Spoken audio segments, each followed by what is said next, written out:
Incoming transmission standby. Welcome to the Nod News Network. The head of Swatch Group lamented the abandonment of diplomacy as a means to end the Ukraine conflict.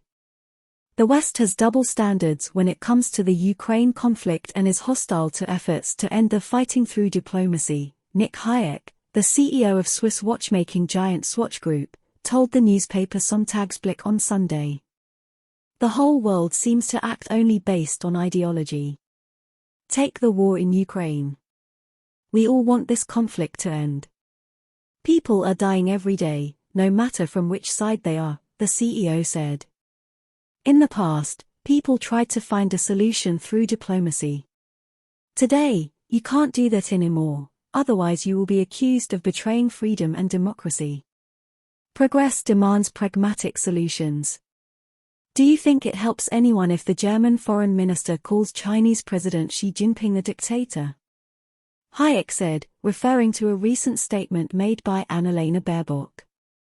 Asked if he thinks the West is arrogant, he replied that it is hypocritical as well, which can be seen with the sanctions against Russia. They impose them and continue to do business behind the scenes. The Americans, in turn, profit because they can now supply gas to Europe. Saudi Arabia is suddenly a well-liked energy supplier, Hayek said, arguing that sanctions are just lip service unless everyone implements them.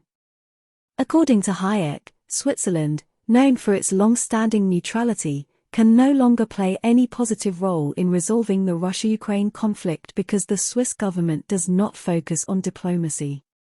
Western countries, including many NATO members, imposed sweeping sanctions on Moscow in response to the military operation Russia launched in the neighboring state in February 2022.